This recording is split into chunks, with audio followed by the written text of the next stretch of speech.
So hello friends, कैसे हो आप सब। आज का मेरा जो टॉपिक है वो है कि बच्चों के हैंड राइटिंग को कैसे इम्प्रूव किया जाए। ठीक है, तो ये बहुत ही कॉमन सब्जेक्ट है। बहुत सारे पेरेंट्स इसके लिए कंसर्न होते हैं कि कैसे हमारे बच्चों का हैंड राइटिंग स्किल इम्प्रूव किया जाए। तो इसलिए मैंने ये वीडियो बनाया है। तो वीडियो शुरू करने से पहले मैं आपको मेरा थोड़ा सा इंट्रोडक्शन देती हूँ। मेरा नाम है डॉक्टर धारा एंड मैं एक ऑक्यूपेशनल थेरापिस्ट हूँ। फ़िलहाल मैं यूएस में हूँ एंड मैं 6 मंथ ओल्ड बेबी की ममा हूँ। ठीक है, तो आज का जो टॉपिक है वो इसलिए बहुत ज़्यादा स्पेशल है एंड मैंने इसलिए मेंशन किया कि मैं 6 मंथ ओल्ड बेबी की ममा हूँ, क्योंकि ममाज जो होती है जनरली वो लोग ये ट्राई करती है कि कैसे कम से कम एक्सपेंस में हम अपने बच्चों को अच्छे से ट्रीट करें। तो आज जो हैंड राइटिंग स्किल इम्प्रूवमेंट के लिए मैंने जो आपको जो मैं आइडियाज़ देने वाली हूँ, इसमें सबसे अच्छी बात ये है कि आप ये चीज़ घर पे ही करवा सकते हैं एंड आपको कोई और ज़्यादा एक्स्ट्रा एक्सपेंस कोई चीज़ खरीदने की ज़रूरत नहीं है। घर के ही चीज़ों से आप अपने बच्चों के फिंगर की या आई हैंड कोऑर्डिनेशन करवाना हो, वो सारी चीज़ें आप घर पे करवा सकते हो और घर की ही चीज़ों से। ये चलिए वीडियो स्टार्ट करते हैं। चलिए मैं पहले आपको एक एग्जांपल देती हूँ। जैसे कि कोई बच्चा क्रिकेट सीखता है, जैसे मेरे भैया को क्रिकेट का बहुत शौक था, तो जब वो कोचिंग में जाता था राइट, तो जनरली जब बच्चे कोचिंग में जाते हैं तो उसको सिर्फ क्रिकेट का ही प्रैक्टिस नहीं करवाते। उन लोगों को लेग मसल के स्ट्रेंथनिंग करवाते हैं, स्ट्रेचिंग करवाते हैं, रनिंग करवाते हैं। फिर उनके डाइट को भी बोलते हैं कि आप ज़्यादा से ज़्यादा मिल्क लीजिए या पर्टिकुलर डाइट आप नहीं ले सकते हैं। ठीक है, तो बहुत सारे फैक्टर्स क्रिकेटर के लिए अफेक्ट करते हैं उसको अच्छी सी बैटिंग या अच्छा सा परफॉर्मेंस देने के लिए। ठीक उसी प्रकार से जब हमारे बच्चों को हमको हैंड राइटिंग स्किल जब हमको इम्प्रूव करना हो, तो ये चीज़ तो बहुत ज़रूरी है कि आप उसको राइटिंग की प्रैक्टिस करवाओ, पर उसके साथ और दो चीज़ भी बहुत ज़रूरी है कि जो चीज़ राइटिंग में यूज़ होती है, पहले तो फिंगर्स। ठीक है, जो ये फिंगर्स होती है उसका स्ट्रेंथनिंग बहुत ज़्यादा ज़रूरी है। प्लस दूसरी चीज़ ज़रूरी है वो है आई हैंड कोऑर्डिनेशन। जैसे बच्चा कॉपी करता है या बोर्ड पे से या कोई और बुक में से, तो उसका अच्छा कोऑर्डिनेशन होना चाहिए आई एंड हैंड के बीच में। तो आज इस वीडियो में मैं वो सारी एक्टिविटीज़ पे बात करने वाली हूँ जिससे बच्चे की आई हैंड कोऑर्डिनेशन आप बढ़ा सकते हो। प्लस आपको स्पेशली फिंगर की जो फिंगर मसल्स का जो है उसका स्ट्रेंथनिंग आप कैसे बढ़ा सकते हो। तो चलिए मैं आपको 1 बाय 1 वो सारे स्टेप्स आपको बताती हूँ।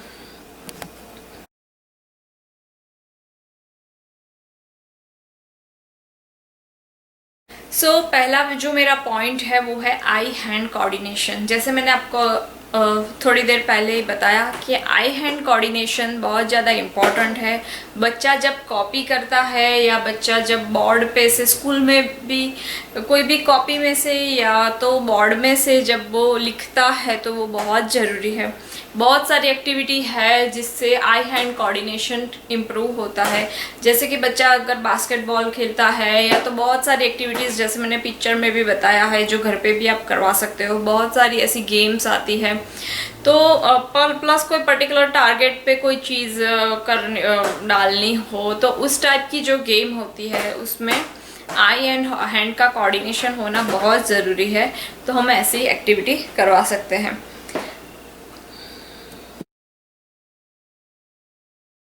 दूसरा है hand and finger muscle strengthening. तो मसल का स्ट्रेंथनिंग करने के लिए उसका एक्सरसाइज करना बहुत ज़्यादा ज़रूरी है। बहुत सारी एक्टिविटी है जो finger muscles and hand muscles की एक्सरसाइज करती है एंड जो घर पे ही सारी चीज़ अवेलेबल होती है। आपको स्पेशली उसके लिए मार्केट से कुछ खरीदने की ज़रूरत नहीं है। चलिए मैं आपको इसका एक एग्जाम्पल देती हूँ।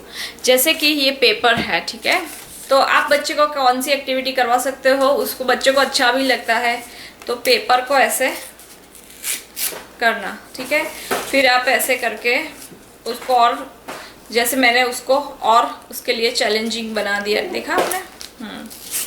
ठीक है, फिर आप ऐसे एक पे एक ऐसे रख के फिर उसको आप ऐसे तोड़ फाड़ सकते हो। तो ऐसी एक्टिविटी से ऐसी स्पेशली आपको thumb and first finger and second finger, middle finger and index finger, ये दोनों का ज़्यादा यूज़ करना है, क्योंकि जब हम राइटिंग करते हैं तो ये तीनों चीज़ों का ट्राइपॉड का यूज़ होता है। दूसरी चीज़ आप करवा सकते हो जो क्लिप है, ठीक है। एक्चुअली मेरे पास ये क्लिप है जो इतनी इफ़ेक्टिव नहीं है, ये तो टूट भी जाएगी, बट मेरे पास कोई ऑप्शन नहीं था, इसलिए आपको दिखाने के लिए मैंने सिर्फ ये बता रही हूँ। पर हम इंडिया में जो कपड़े सुखाते हैं ना, आप वो क्लिप का यूज़ कर सकते हो, ठीक है। तो उसके लिए आपको थंब एंड इंडेक्स फिंगर का यूज़ करना है और 10 times every day you can do it. Then उसके बाद आप थंब एंड मिडल फिंगर का यूज़ कर सकते हैं। तो ये एक्टिविटी करवाने से हमारे थंब एंड जो मिडल फिंगर है या थंब है एंड इंडेक्स फिंगर है, उसके मसल्स का स्ट्रेंथनिंग होता है। दूसरा, आप रबर बैंड का यूज़ कर सकते हो। रबर बैंड आप यहाँ पे लगा के आप उसको इस तरह से स्ट्रेंथनिंग करवा सकते हो, तो ये भी बहुत ज़्यादा इफ़ेक्टिव है। फिर कई बच्चों के पास बच्चे क्ले से भी खेलते हैं ना, ये क्ले, सो क्ले एक्टिविटी भी आप करवा सकते हो। और अगर क्ले का भी खर्चा नहीं करना हो तो घर पे आप जो रोटी बनाने के लिए जो डो यूज़ करते हो उसका भी यूज़ कर सकते हो, पर वो चीज़ होनी चाहिए कि डो थोड़ा टाइट होना चाहिए, ठीक है।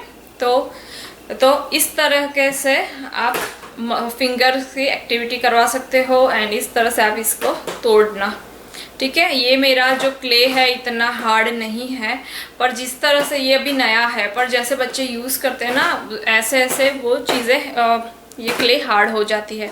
तो आप इस एक्टिविटी से, ठीक है, ऐसे स्ट्रेंथनिंग करवा सकते हो। दूसरा आप क्या करवा सकते हो, तो ऐसा बना के ये एक्चुअली आप टेबल पे उसको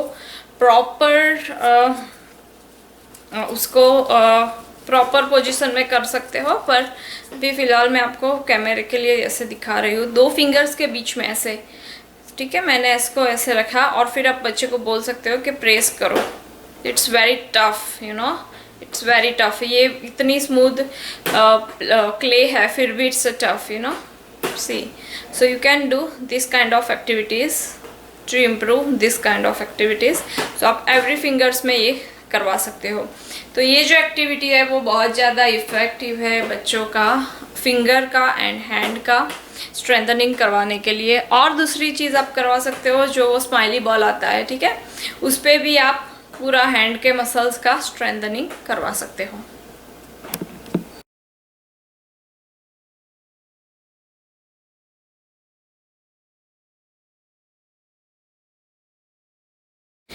तो अभी तीसरा एंड चौथा पॉइंट है, वो है, तीसरा पॉइंट है कि हैंड का वार्म अप एक्टिविटी।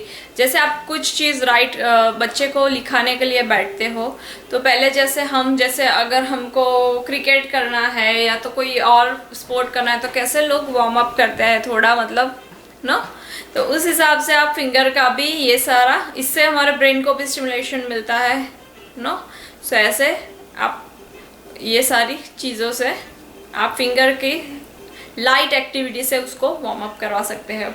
और चौथा पॉइंट ये है कि आप पेंसिल जो है आपकी उसको मॉडिफाई कर सकते हो। इसके लिए बहुत सारे ग्रिपर मार्केट में अवेलेबल है एंड बहुत सारी अच्छी तरह के है। मैंने देखा यहाँ पे यूएस में, मुझे इंडिया में भी मैंने देखे थे, बहुत अच्छी तरह के ग्रिपर इंडिया में अवेलेबल है। तो आप पेंसिल में वो ग्रिपर भी यूज़ कर सकते हो। तो ये चीज़ भी आपको हेल्प कर सकती है।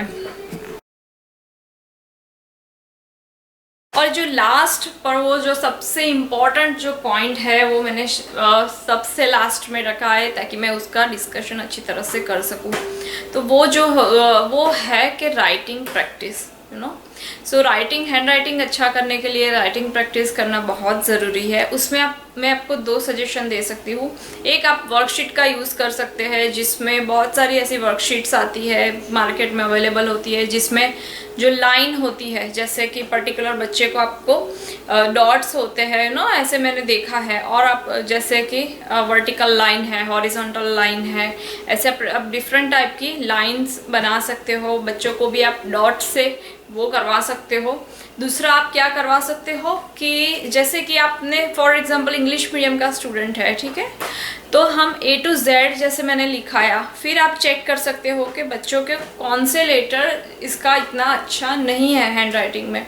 पर्टिकुलर B नहीं है, E नहीं है, Z नहीं है, X नहीं है, तो आप क्या करवा सकते हो, जो जो लेटर को आपको लगता है कि ये लेटर में ये बच्चा मेरा पुअर है, तो आप एक पेज में लिख के, जैसे बी पुअर है तो आपने बी लिखा, तो और पूरा पेज में आप उसको बोल सकते हो कि तुझे 100 टाइम्स या नॉट दैट मच, एक ही टाइम पे आप इतना बोलेगे तो बच्चा शायद नहीं पसंद करेगा, पर 25 टाइम्स 30 टाइम्स आपको पर्टिकुलर वो ही लेटर्स लिखना है, तो उस पर उसका अच्छा सा उस पर कमांड आ जाएगा। सो ये टेक्निक भी बहुत ज़्यादा इफ़ेक्टिव है कि आप इस तरह से बच्चे को कर सकते हो।